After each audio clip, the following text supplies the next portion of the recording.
Syukur kepada Allah Subhanahu wa Ta'ala yang dengan rahmat dan kasih sayang Allah,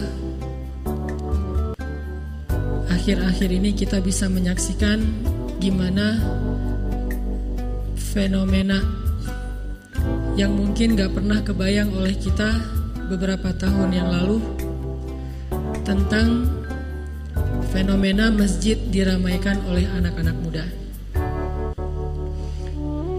Jadi kalau tahun 1928 pemuda pernah melakukan sebuah gebrakan menyongsong kemerdekaan Indonesia, sekitar beberapa belas tahun kemudian Indonesia pun memproklamirkan kemerdekaannya. Jadi awalnya diinisiatifin oleh anak muda, terus baru lahir negara Indonesia. Kalau yang saya tahu, kata para ahli sejarah tuh, Sumpah Pemuda adalah momen lahirnya bangsa Indonesia, sedangkan 17 Agustus 45 adalah momen lahirnya negara Indonesia. Jadi bangsanya dulu, baru negara. Nah, kalau tahun 28 ada gebrakan anak muda dengan sebuah kongres yang kemudian puncaknya adalah Sumpah Pemuda. Tahun 2017-2018 maka kita melihat sebuah fenomena yang luar biasa juga yang terjadi kepada anak muda, di mana anak-anak muda alhamdulillah sekarang terbukti bisa banget memakmurkan masjid lebih daripada orang-orang tua mereka, lebih ramai daripada majelis taklim ibu-ibu. Saya ini sebagai ustadz katanya juga ya.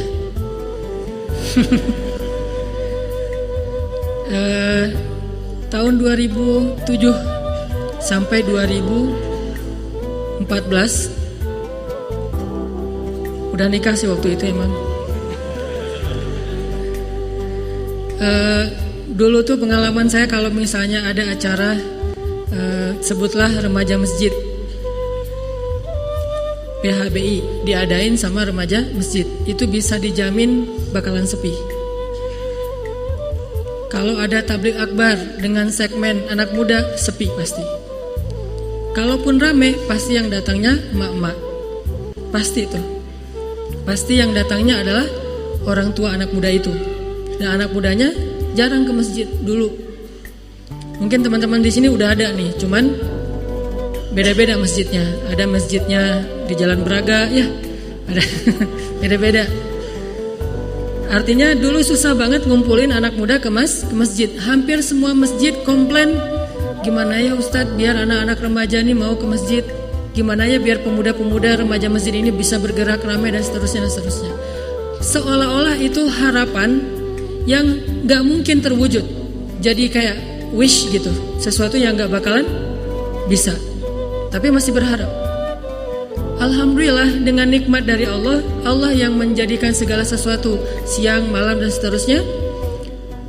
Sesuatu yang dulu menjadi mimpi sekarang menjadi kenyataan, bahkan jadi makin pede nih, jadi sebuah fenomena.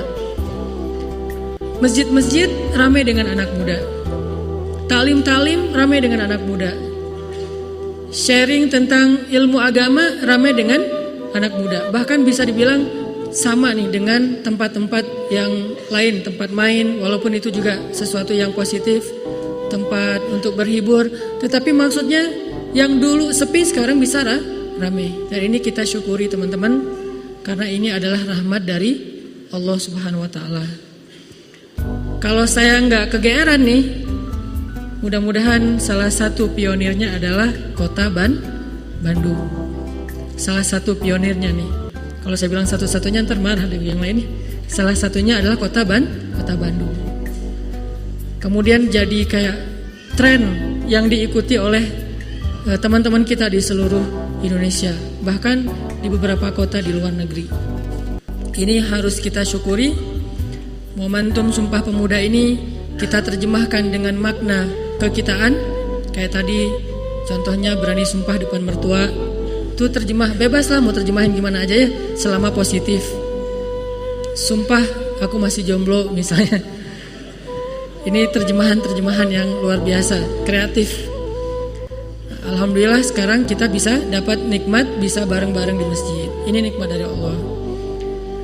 Terus yang kedua, saya pengen ngucapin again, makasih banyak, jazakumullah khairan jaza buat semua teman-teman yang udah istiqomah ngeramain masjid, itikaf, taklim, sholat dan seterusnya. Mudah-mudahan syiar, kalau kita nggak bisa berdakwah dengan lisan, minimal kita berdakwah dengan sunnah. Arti sunnah di sini dengan penampilan. Sunnah itu bukan cuma sunnah Nabi ya. Sunnah juga berarti dengan hal, dengan keadaan kita. Bahasa lainnya syiar. Karena ramainya anak muda di masjid itu tetap bisa ngasih semacam semangat dan motivasi buat orang lain. Oh ternyata ngaji itu sekarang agak kekinian ya gitu. Nggak takut ngaji itu kesannya kayak kurang gaul, ngaji itu kayaknya kaku, ngaji itu apa? Ternyata alhamdulillah bisa kekinian juga dan bisa zaman now lah ngaji teh. Bisa jadi salah satu fenomena anak muda zaman now.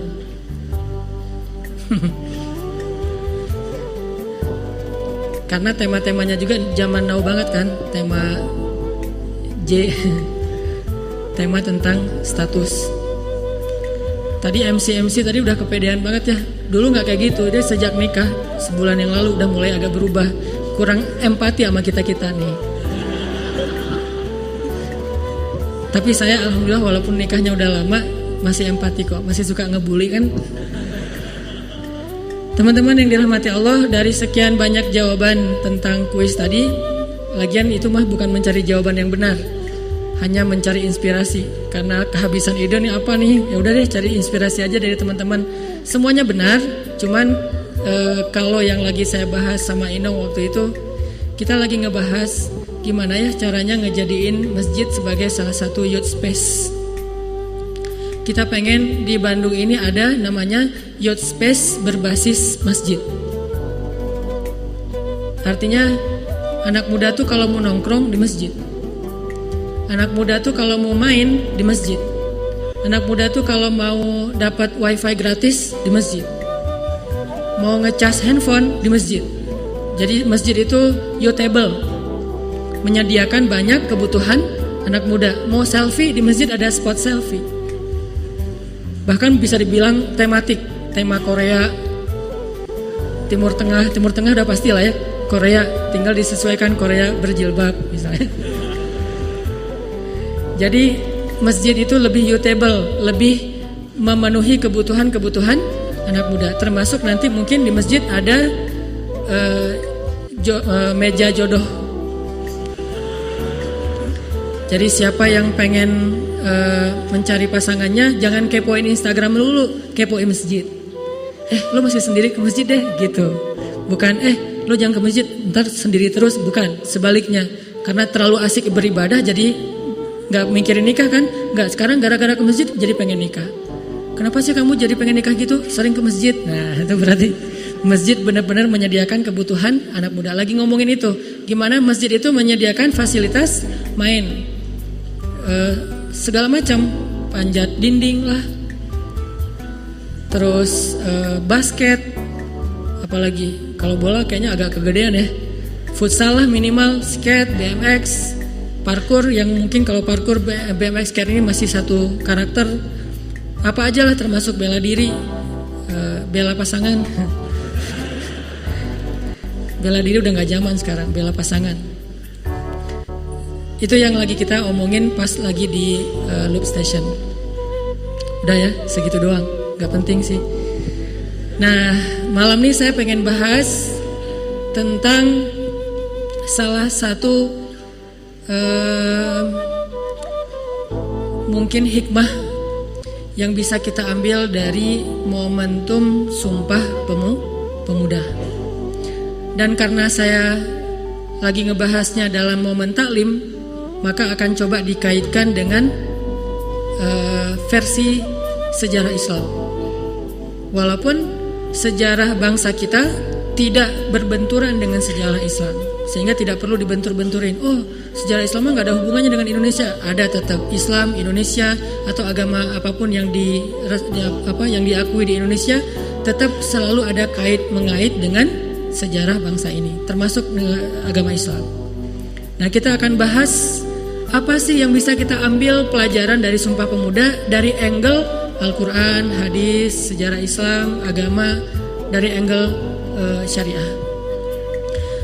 Mungkin salah satu nih yang paling menonjol dari teks Sumpah Pemuda itu adalah kata bersatu atau kata satu. Dalam bahasa kita mungkin gampangnya persatuan lah. Itu salah satu yang paling menonjol dalam teks Sumpah Pemuda. Dari bait pertama udah ngomongin tentang persatuan, bahasa, bangsa, tanah air dan seterusnya, bersumpah untuk bersatu. Jadi menurut saya terjemahan sumpah di depan calon mertua itu terjemahan yang paling dekat dengan makna Sumpah Pemuda. Dalam satu angle ya. Kenapa? Gak mau lagi sendiri-sendiri. Gak ada lagi gelas saya, gelas kamu, tapi gelas kita. Gak ada lagi naik mobilnya sendiri-sendiri, tapi boncengan motor berdua. Kalau perlu bawa jas hujan satu aja, jangan dua. Tapi kupluknya dua gitu ya, puncul. Maksudnya kata bersatu di dalam Sumpah Pemuda itu adalah kata kunci yang kayaknya menurut saya perlu kita angkat lagi nih. Dan alhamdulillah anak muda Bandung udah mampu menerjemahkan itu dalam realita konkret banget nih, anak muda Jawa Barat. Salah satunya kita bisa ngelihat teman-teman dari anak-anak motor, ada Briges, ada XTC, ada GBR, ada Moonrakers, mereka udah bareng nih. Kayaknya dari dulu sih udah bareng. Saya aja yang kayaknya kurang update. Tapi alhamdulillah udah bareng di masjid sekarang teh. Tetap memakai pakaiannya sendiri-sendiri. Anak Briges dengan pakaian Brigesnya, anak XTC dengan pakaian XTC-nya, udah mau bareng. Dan ke depan kalau saya punya mimpi, pengen bareng juga antara teman-teman anak-anak Viking, Jackmania, Aremania, dan Bonek. Amin ya. Kita ke Malang, kita ke Surabaya, kita ke Bandung, kita ke Jakarta, ini bisa bareng nih, duduk dalam satu majelis, minum kopi bareng, satu gelas berempat. Mudah-mudahan itu terwujud. Alhamdulillah teman-teman Viking sekarang udah luar biasa. Panglimanya aja udah belajar tahsin ya. Kemarin teh Panglima udah belajar tahsin. Yang di bawah-bawah jadi gurunya, guru ngajarin tahsin kepada Panglimanya. Bisa kayak gitu ya. Teman-teman dari Briges juga udah banyak yang belajar ngaji di Al-Latif. Teman-teman